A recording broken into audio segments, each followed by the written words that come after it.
Mia Khalifa, a controversial internet personality well known for passionately speaking out against her time in the adult film industry. After recording less than a dozen videos, including a particularly controversial scene that left Mia receiving death threats, she shifted away from the adult film industry. Despite this withdrawal from the industry and Mia's denouncement of this content, these videos have remained in circulation on various adult websites, garnering billions of views, to which Mia sees no royalties. Regardless of the lack of proper financial compensation, Mia has been vocal about her distaste toward her stint in the industry, all while successfully growing her own audience on the internet, amassing over 30 million followers across multiple social media platforms.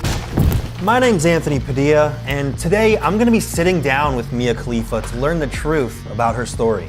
Does Mia Khalifa embrace her past as she enjoys the immense stardom and opportunities it's brought her? Or has the relentless scrutiny and shame of her past pulled a dark curtain over her entire sense of self, leaving her feeling shattered and isolated? Hello, Mia! Hi! Thank you so much for coming on and teaching me about the world of Mia Khalifa. I feel weird not shaking your hand, but like, what is, I don't know, Yeah. the COVID handshake. So what do you consider yourself? Internet personality? World-renowned controversial human? I consider myself trying. Trying? I'm just trying to just keep myself afloat and do things that I like. Why is there so much controversy surrounding you? I feel like sometimes I inadvertently place myself in the middle of controversy. Like sometimes I really forget that, oh wow, there's people who like see my tweets other than my friends, and people who see my posts other than my friends, and then I end up being in a social media storm. Everyone starts with no audience for the most part, so you're learning as you go and you're like, oh wait, I can't treat my platform the same as I did when I first started. Which is a little weird for me to reconcile with, because I feel like authenticity comes from not really giving a fuck and saying whatever you want. Right, and that's why people liked you in the first place. Exactly, so now that I kind of like try and hold back and be a little bit more politically correct and diplomatic, I feel like I'm losing myself a little bit, so sometimes I just gotta throw a monkey wrench into everything normal and... Quick, say something controversial.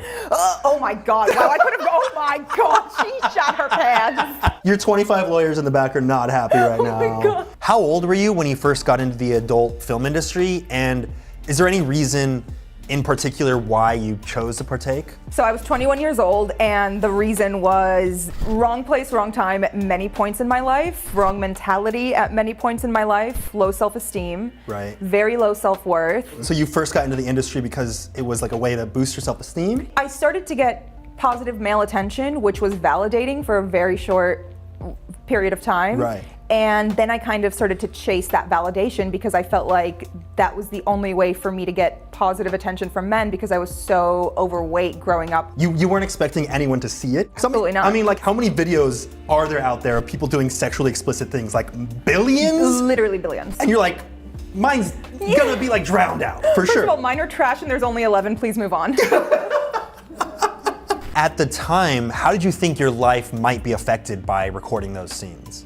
I didn't. I was young. Like, what 21-year-old is thinking before they do anything that's a very rash decision? Right, yeah. I didn't even know there was a Yeah. such thing as a future when I was 21. Exactly. All about now, baby. You're narcissistic, you're naive, everything revolves around you, you know the answers to everything, and That's all still things will true work for me, out. but yeah, I get it. Women mature a little faster than men, I feel like. So you didn't think the general perception of you would change at all? I didn't think there would be a general perception. I didn't think enough people would see it. I thought it could be, you know, little secret that I do for a short while, and, you know, then it just gets swept under the rug. Some people, leave mean tweets about people in secret. Some people just join the adult film industry in secret. Like, we don't think any of these things are gonna amount to anything. Yeah, and it's not so much like I was thinking I'm joining the adult industry. It was more Right. like, oh, I'm doing this crazy thing, and, you know, I'm getting away with it, and it's kind of fun temporarily, and I'm not really thinking about long-term mental, physical life effects. It must have been exciting for a moment because you're like, this is my own secret, it's my own world. Yeah, I mean, it's like an adrenaline rush at 100, and then you come crashing down, and then you go chasing for it again, which is why, you know, I went back, because the validation would immediately dissipate, and I would Right. be just drowning in shame and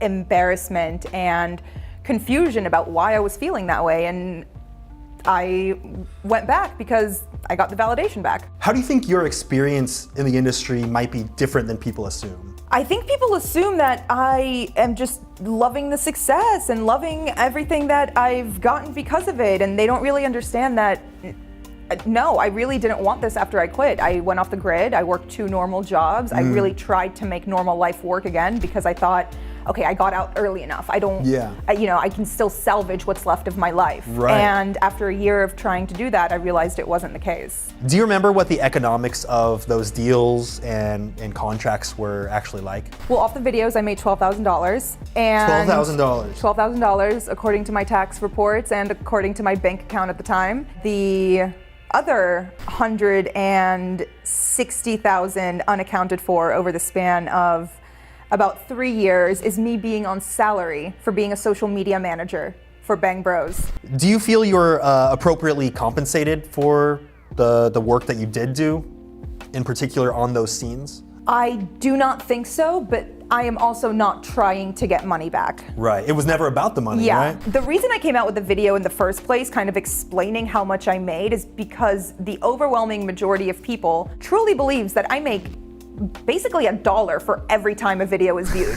They're like, you're famous, you're rich, what do you gotta complain about? Like, I have $800 million just from people like viewing that's not how it works. You get paid for the day and that's it. You don't get any royalties, you don't get anything afterwards, and anything I did receive afterwards, I worked for. Right, so you were contracted by them to work for them separately from the content that you made. Yes, after I left the industry, absolutely. Can you tell me anything specific about the specific scene that raised so much controversy around you? I went in that day not knowing what the scene was about. I'm in hair and makeup, and the 2 producers come in to kind of give me the rundown about what is going on in the scene today. And they ask me if I can speak Arabic, and I tell them yes, and they're like, perfect, we're gonna do this. I was asked to wear a hijab and perform in a threesome with another girl as the scene. And how bad did the reaction get regarding the hijab scene? Death threats. Most of the death threats don't come from like the incels watching porn. They come from the people who were just so mad at me for putting on a hijab and making Muslims look bad. Yeah, you literally had people claiming to be ISIS giving you death threats. Yeah, sympathizers. And then my Instagram account at 2 million followers got hacked by ISIS sympathizers and then taken down for propaganda being posted on it. That's super interesting to me that you have had people, build whole hate campaigns surrounding you for that scene, but yet the people responsible for this get to just live high and dry, and they get to continue doing it to this day. Can I tell you what makes me sleep peacefully at night, though? Sure. Knowing that a man made an entire spear campaign against me because that's how much he fears me, and the truth coming out. Damn, So, you got power, win. that gets my hard. Damn, you've been doing push-ups lately? Because it's looking real strengthful. Veins are pumping. Yeah. What made you want to leave the adult film industry? Realizing I was in the adult industry. What made you realize that you were part of an industry and not just like doing one-off side gigs? About a few weeks into the contract, they had me signed to extend it once all of the news started breaking out about, like, with the death threats and with the hijab scene and everything. Like, when they tried to lock me in for longer and tried to pivot everything they did with me to be that controversial, like, Middle Eastern hijab, like, they turned the whole website into basically a landing page for ISIS to put people on their, no fly into wherever they are list. Do you feel like you walked into a trap? I feel like I was led into a trap. It started way before the age of 21, but just being naive and being very vulnerable was not a good combination for meeting the person I met at the age that I was and the things that transpired after. I would say that if I had never met that person, I never would have done porn. I never would have done the things that people know me for doing, and I could have just been living life normally, making $18 an hour, hopefully, somewhere. So, I mean, if you could, would you trade your life now for a more modest lifestyle like that? Yes, I would trade it in immediately, like in a heartbeat. Yeah. And on the flip side, I'm very proud of how far I've come and how hard I've worked to get to where I am, and all of the things that I've done against the odds to kind of distance myself from me at age 21. And I am proud of that. I'm proud of just coming so far. How has being in the adult film industry, even for such a brief period of time, affected your day-to-day life? People will grab me. People will grab you? Not like, you know, at a bar setting or at a club setting. I'm talking about the grocery store where I just get grabbed and come up to, and they think that they own your body because they've seen your body. Exactly. Like, they will follow me to my car, they will grab me by my arm. When I tell them no politely, they'll call me a or a slut or like anything in the book. It's happened in the most wholesome of places, like waiting to get my passport stamped at the Copenhagen airport. And I'm standing there with my husband, and this guy comes up to us, and after I politely say no, because I just got off a 15-hour flight, he screamed at me that I was a bitch and a slut in front of a line of about 45 people, and me and my husband are just standing there with 20 people ahead of us, like, okay, so we just all right, just don't make eye contact with anybody. So he wanted to get a photo, and then he called you derogatory things because you said no. Yes. They will show you respect unless they feel disrespected, and a simple no is enough to make them feel disrespected. Yep. They can't handle no. They can't handle the word. What is consent, though? What is it? No means yes, maybe. Does yes mean if that's what we're going by? Pretty much. Jesus Christ. Has your history affected your ability to get or maintain a job or certain work? So the first place that I worked at was a law firm. I would either get hit on by the lawyers, or they would make snide comments, or people in the office would kind of get cliquey, or, you know, clients that would come in would whisper. And then the second place I worked at, which was a construction firm, I was the bookkeeper and receptionist. The person who took a chance on me and hired me would not be able to go to any construction site without everybody bringing up the fact that Mia Khalifa works in his office, without like people calling into the office, like contractors, just to try and like talk to me on the phone. Yeah. And I felt like a burden to someone's business that they worked so hard all their life to build up. Right. I'll be like just about ready to sign a contract with a company, and then I get an email saying, oh, it ran up the chain of command a little bit, and we're gonna have to nix it. You're not very brand safe. Because they Googled you and they're like, oh, never mind. I'm like, your company for shaving pubes. What do you mean I'm not brand safe? I understand you felt a hefty amount of shame surrounding your history. Has this affected your self-confidence or anything like that? I feel like the shame was just very consuming, and it was all I could ever think about, to the point where I couldn't be in an interview where someone said the word porn. Like, it would just trigger me and send chills down my spine and make me just feel so embarrassed that this is why they were talking to me. Like, this is the only thing that they're interested in. This is the only thing I'll ever be worthy of being talked to about. So it took a lot of therapy and a lot of self-reflection to really get down to the grit of what is causing my shame. What am I so ashamed of? Okay, I made a mistake. Everyone makes mistakes. I'm embarrassed that people can see me naked and can see me at the lowest point in my life. Okay, a lot of people have experienced that too, maybe not to this degree, but they've gotten past it. I finally just realized, like, all right, it's with me forever. I just have to do enough good to bury the bad. How has therapy specifically helped you kind of move on from your past and feel a little bit more confident with yourself? It's just helped me accept it. For so long, I was internalizing and compartmentalizing to the point where I was living a life that was diluted. Like, I was going about my life just basically getting mad at anyone who recognized me for being Mia Khalifa, even though I was still trying to be an influencer and make a name for myself. So therapy really helped me come to terms with this doesn't have to be a bad thing. Like, this is what you make of it. And it all starts with you inside, working on your mental health and making sure that you're taking care of yourself and you're reassuring yourself and you're grounding yourself. So do you feel like you kind of hated a portion of you? Yes, that's what it was. I hated the part of me that was Mia Khalifa. I hated the part of me that made those decisions. Right. But I loved the part of me that was strong enough to overcome everything that was thrown her way. And I've kind of had to balance that love-hate relationship with myself to just fully accept it for all the good and bad, which I have not done quite yet. So do you feel like you've kind of learned to forgive that part of you that made those decisions in the past to do those things that you now regret? It's partly forgiving her and partly just telling that young girl that, hey, it's okay that these were the decisions you made, because those were survival decisions you made in that moment. I noticed that you refer to your past self, your younger self, in third person sometimes. Is that because you're kind of like distancing yourself from your younger self to a certain degree? My therapist brought that up last week. Really? What did you say?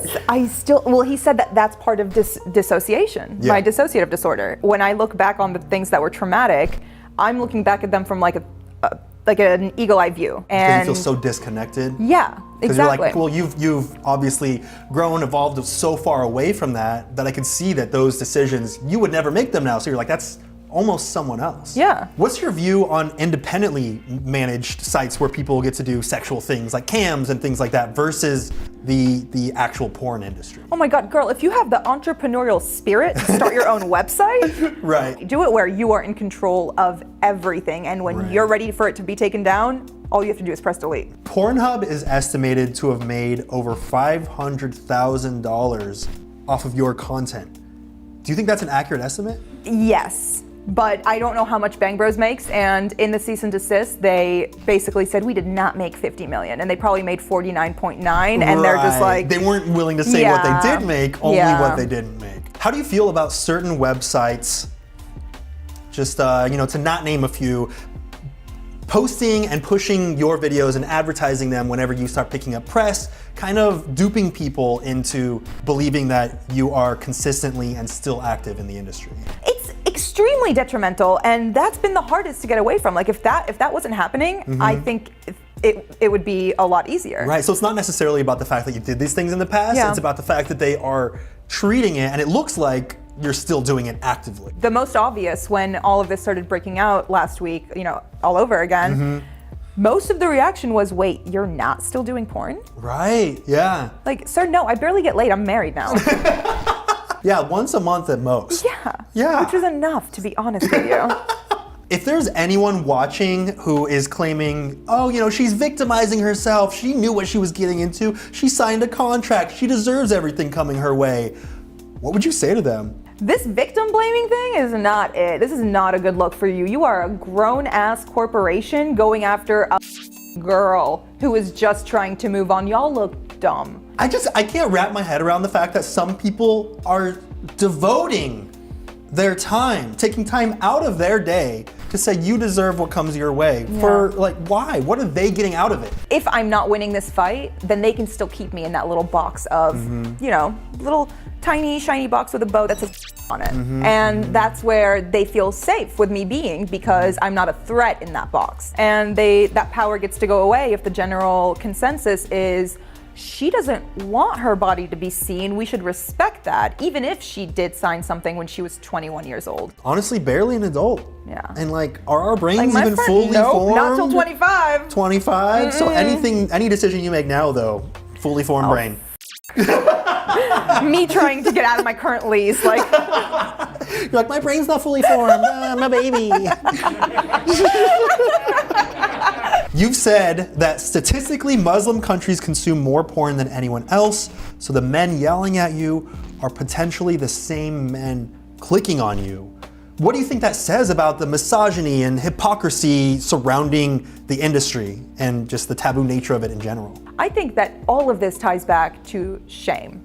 They are ashamed of themselves for watching it and being into it because it conflicts with their deep-seated love for their religion. So to make themselves feel better publicly, they need to put me down. They need to hate me. Otherwise, they're complicit in what I'm trying to do. Right, it forgives themselves. Yeah. How do you feel about the diss track named after you, literally called Mia Khalifa, that has gone so insanely viral thanks to the TikTok, which is purportedly the most viral TikTok in the entire Western world? I'm gonna be honest with you, because I'm a gangster and I don't really say this too often, but it kind of hurted me a little bit. Yeah. It just Your name is attached to something so incredibly popular that is specifically made and fabricated to take you down, or at least create some kind of smear campaign against you. It was the reason I was so adamant about never, ever, ever going on TikTok. I was terrified of it. I thought that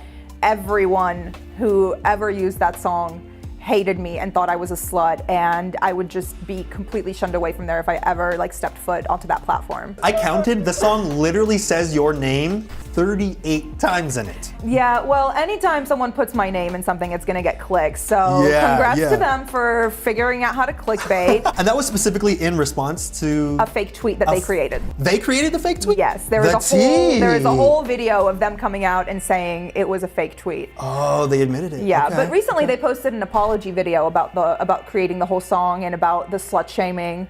And then 2 days later, after the smear campaign came out, they posted another video saying, we take back our previous apology and we will be coming out with a Mia Khalifa diss track part 2. Stay tuned. Click subscribe to be the first one to hear Hit or Miss part 2. So they apologized for making up something about you and starting a smear campaign against you, kind of. And then they rescinded it because there was another smear campaign about you, and they decided that they actually are okay with the things they made up about you in the past? Well, see, they're very young, so their front brain hasn't fully formed yet.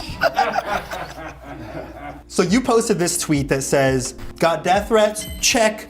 Lost my family? Check. Lost my mental health? Check. I worry about my future kids? Check. Do you feel like that accurately sums up everything that you've went through? No, I didn't have enough characters, but okay. That's about the gist. Okay, it's just a gist. Like, I do have a great life, but it has been so hard to get here. Right. I feel like a lot of people focus solely on the fact that you are physically healthy, that you have, some fame surrounding you, that you have money, that you're comfortable, but they don't take into account the mental toll, the mental pain that you've been going through and are still going through. Yeah. Anything, really. You've become an outspoken advocate for women and human rights in general.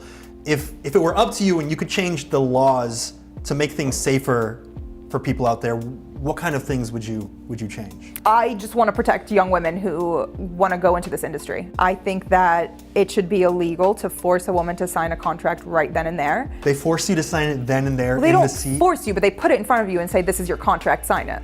Like, they're not holding a gun to my head, but it's intimidation in the sense that I'm 21 and there's 4 men around me. All saying, you can trust us. Yeah, like, we want to protect you. Like, this is gonna be amazing for you. Like, we're gonna do so many incredible things. And I'm terrified, and I've just lost my family, and I'm just now trying to leave a toxic marriage that I was in, and the world hates me, and all of these things going on. A lot of people out there with power know how to make people feel like they should do something immediately. If a billion-dollar corporation wants a woman to sign away her body's rights, they should be forced to hire a third-party attorney to review her contract for her. I feel like contracts should require at least some time to, mull it over a little bit and think about and read in detail what you're really getting yourself into. I think it should be illegal to show someone a contract for the first time and have them sign it right then and there, unless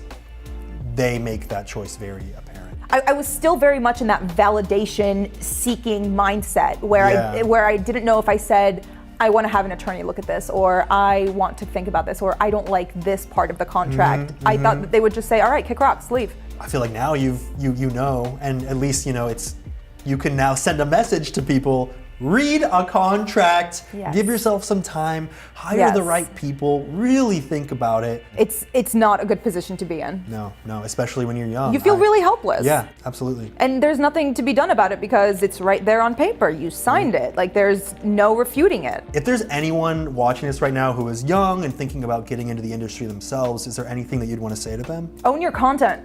Own all of your content. Do not work with any of these production companies that promise you the world and offer you nothing. Like, these girls are making bank on OnlyFans, and it's 3 buttons away to take everything down if they so choose to in the future. It sounds like this discussion is way beyond just the industry in general. It's specifically about contracts. It really is. That's what it comes down to. I'm not against the porn industry. I am against these predatory contracts. It was about the aftermath because you were, Yeah. in a sense, taken advantage of due to predatory contracts and feeling forced to sign immediately on the spot. It's not all production companies that are this way. That's Right. there's a lot of female-owned porn production companies that have a limit on how long they've licensed your content and Right. how long it can stay up and be promoted. Whereas a lot of other companies, not so much. If you put profits above Human rights. human rights, I think that says a lot. I think Yeah. that really says a lot. Yeah. It says a lot about the disrespect that you have for that person or that type of person. Yeah, exactly. That you said it perfectly. I can't add anything better to that. Has your fame affected any of your relationships? Every relationship. Yeah. My first relationship after porn was dismantled for a multitude of reasons, but the main one being he kept me a secret from an entire part of his life because he was ashamed. And any type of dating afterwards, it was either they were off-put by the whole fame aspect, or they were a little too into dating Mia Khalifa, which is disgusting. Yeah, where they're like bragging about it to their Yeah. friends and stuff. Yeah. And then I met my husband, who had never heard of me, which was so refreshing. You're like, have you heard of me? No, thank you. He's like, I am so sorry. I know I should have heard of you. You're like, no, that is great, actually. It was literally a conversation like that. I was like, Yeah. okay, well, take a seat because I'm about to fill you in and you Yeah. can run if you want. And he Yeah. didn't run. But it still affects my relationship. Like him and I go to therapy together to work out how he can kind of reconcile all of the hate that he gets Right. versus like still wanting to support me publicly and not feel like not make it seem like he's ashamed of me while also still protecting his mental health and our relationship. Dating you, being married to you, has forced him to kind of become part of all this. Yeah. You can't pick and choose what parts of me you're proud of. It's either unconditional or I'm out the door. And I've been working towards that and really trying to understand what support means for both of us and how to kind of minimize those outside voices that are the public just trying to bring us down. And you know he really likes you when he's willing to take a death threat for you. Oh yeah. That's true love. It is. You haven't experienced true love It until you've is. taken a death threat for someone. What is a negative interaction that stood out to you that you think most people would not imagine to like actually happen to someone? I was at a business meeting in London, and I was there with a company that I had just signed with. It was the two men who were the heads of the company and my manager at the time, and we were just sitting down kind of celebrating having just done a great press tour for the project we were working on. And I get come up to by this guy and his girlfriend, and we were interrupted in the middle of talking and eating, and he said, "Hey, Mia Khalifa, can I get a picture with you?" And I looked up at him and I'm like, "No, we're eating." And I said it just like that. Like it was a rude way, but it was also very rude for him to come up while someone was actively in the middle of a conversation. And after I said that, his girlfriend, who was standing next to him, grabbed him by the arm and said, "I told you that wasn't her. There's not enough on her face. Let's go, babe." And I went into the bathroom and cried, and I didn't really know how to handle it, especially because it came from a woman, and especially because I was there for business, and it was something that had nothing to do with the adult industry, and I was just very dejected and embarrassed and felt like they would never want to work with me again. That must have been really hurtful. Yeah. Did they end up working with you still after that? Yeah, we're still on the contract. Okay. Good. Okay. They're like, that's it, I'm out. No, they were actually like very they were trying to comfort me after, and I was just trying to play it off like, oh no, like who cares? What a dumb bitch. I'm sure you've like grown thick-skinned to reading comments like that, but to have someone right there in your vulnerable state, Yeah. when you're like obviously having a moment, and for them to come out there and just blatantly disrespect you like that. Yeah, that was the only words I exchanged with them, and I will probably never forget that experience in my life. What is it about being who you are and who you've become that brings you the most joy? Being forced to learn more about myself and feeling a lot of times like it's never gonna work and it's worthless and I should just delete all social media and just give another shot at being a normal person and see if it works. But I'm very proud of my struggle. The things you've gone through and the ways that you've grown, I feel like you've been able to help a lot of people out there on the internet just trying to live their life. You know, you've been able to prevent them from making similar mistakes. I really hope so. Yeah. Otherwise, it's not worth it. Like, my mistakes are only worth it if other people can learn from them, because it's over for me, but I gotta try and do good with what I know. I actually have a parting gift for you, a Best Interviewer shirt, which you could get at padildoshop.com, but for you, Mia, this is free, and I will socially distance. Throw this to you. Don't let it get near your face, because this is infected. Okay. Okay? Okay. Yeah. Yeah. Yeah, disinfect that, spray the Lysol all up in that. This is why I do this, for free t-shirt. Damn, look at that! Best interview shirt. I'm gonna wear this to my next interview. Yeah! I'm gonna be so mad. Best Interviewer shirt, you're like, I'm interviewing you. All right, you got 5 seconds to shout out or promote anything you want directly to camera. Go! Follow more Black creators on all social platforms. You got 5 seconds to place all of your burden from your past onto some other random person. Go! You look like you could handle it. He's been through some I mean, like, he's seen some This is my Horcrux now. Yeah. I'm putting all of my burdens in Just here. put it there. He could deal with it. If you subscribe to his channel, I will not follow you, but you should subscribe to his channel. Damn, who could want? I mean, like, that's a great deal. I will look at your account, but not hit follow. The self-control in that woman. Thank you so much, Mia. I feel like I understand the world of Mia Khalifa just a little bit more. And I would shake your hand, but, you know, we're doing this so distant right now. I feel so distant and far away from you. Thank you for the free therapy. You're welcome. After spending the day with Mia Khalifa, I've come to understand just how much a brief moment can define our entire existence, especially in the modern age. Shouldn't we be able to evolve and shift away from our decisions we made when we were barely adults, especially if our entire well-being is being jeopardized because of it? See you later, bye guys. Press a like. If you don't get free bagels for being in the adult film industry, like, why do it? Yo, they didn't even have craft services. That's bullshit. No, they had enemas. I'm just kidding. I mean, you know, you get a free enema here and there, and it does pay for itself I saw eventually. them on set here, so I guess that's like a normal thing in entertainment. We got them in the back if you want. I had 3 right beforehand just to make sure. To keep your girlish figure. Yeah.